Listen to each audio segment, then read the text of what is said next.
4102 নম্বর হাদিস, সহিহ বুখারীর 4201 নম্বর হাদিস, 4102 হাদিস শরীফে আল্লাহর রাসূল সাল্লাল্লাহু আলাইহি ওয়াসাল্লাম অন্য অনেক কিতাবে এই হাদিসটা এসেছেন। পয়গম্বর সাল্লাল্লাহু আলাইহি ওয়াসাল্লাম ইরশাদ করেন, জাবের রাদিয়াল্লাহু তাআলা আনহু বলেন, আমরা যখন খন্দকের যুদ্ধের আগে শুরুতে যখন পরিখা খনন করতেছিলাম, খাল খনন করা হয়েছিল। খাল খন্দকের যুদ্ধের শুরুতে প্রথমে খাল খনন করা হয়েছিল।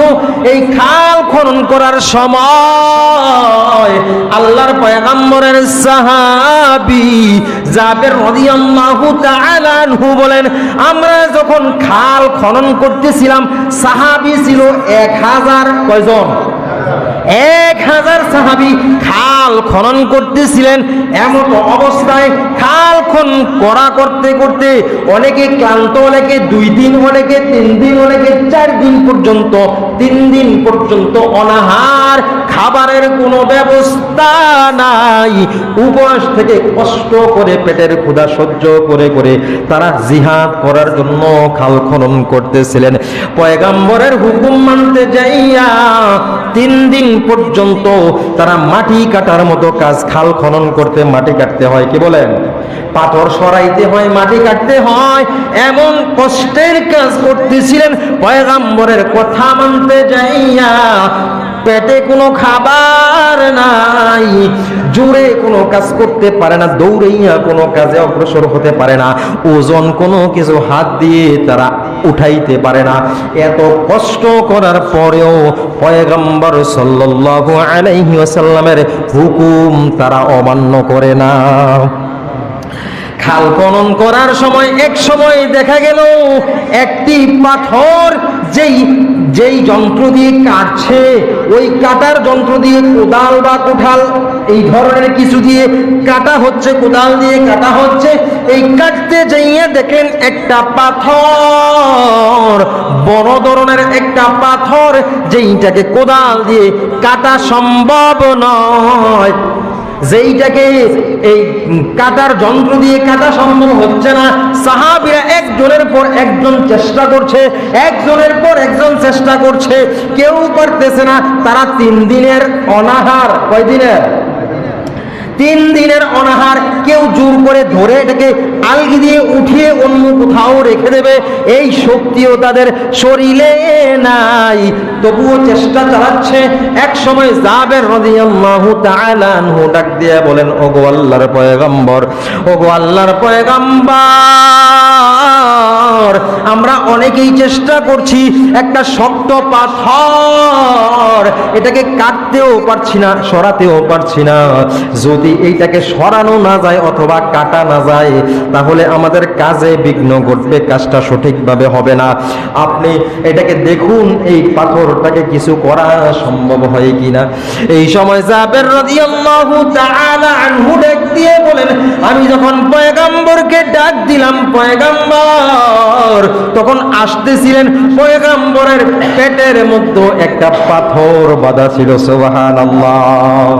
কি ছিল? পয়গম্বরের পেটের মধ্যে কি ছিল? তখন একটা পাথর বাঁধা ছিল। আল্লাহু আকবার। পয়গম্বর সাল্লাল্লাহু আলাইহি ওয়াসাল্লাম পেটের মধ্যে একটা পাথর বাঁধা ছিল। এই পেটে পাথর বাঁধা অবস্থায় গর্তের ভিতরে লাফ দিয়ে পয়গম্বর সাল্লাল্লাহু আলাইহি ওয়াসাল্লাম নামলেন এবং হাতে কাটার যেই যন্ত্র, ওই যন্ত্রটা তার হাতের মধ্যে নিলেন, বলেন আমাকে দাও।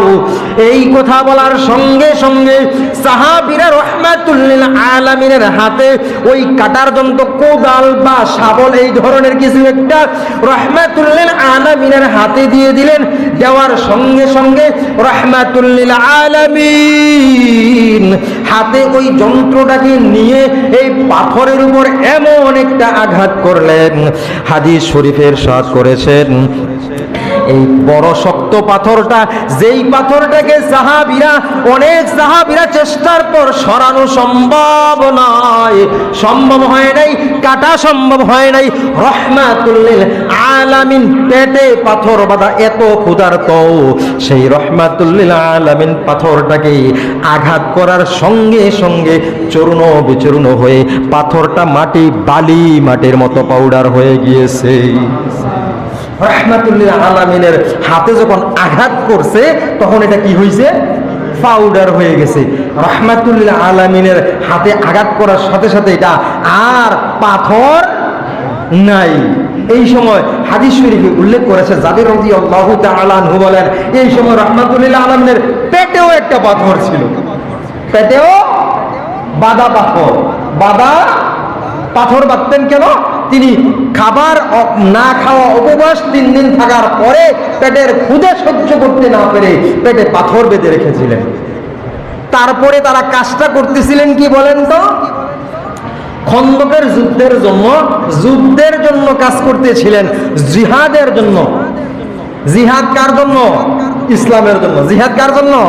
ইসলামের জন্য, দিন প্রতিষ্ঠার জন্য, সত্য ন্যায় প্রতিষ্ঠার জন্য জিহাদ করেছিলেন।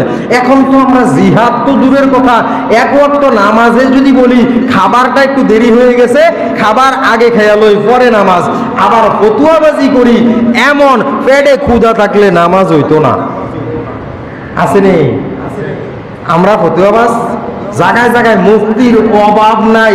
হ্যাঁ আল্লাহ, এরকম ফতুয়া আমাদের দেশে আছে না নাই? শত শত। কয় পেটে ক্ষুধা থাকলে নামাজ হইতো না। আর তারা কি করেছে? শুধু নামাজ নয়, নামাজ প্রতিষ্ঠা করার জন্য, কোরআনের দ্বীন কায়েম করার জন্য তারা জিহাদ করেছেন ক্ষুধার্ত অবস্থায়, পেটে পাথর বাঁধা অবস্থায়।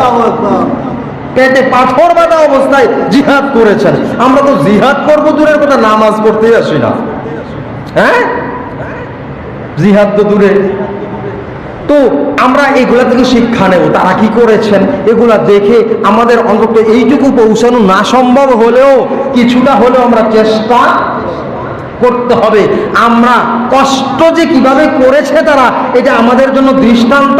এইরকম কষ্ট করার চেষ্টা করতে হবে, ওই রকম মন মানসিকতা রেখে কাজ করতে হবে, তাহলে আমাদের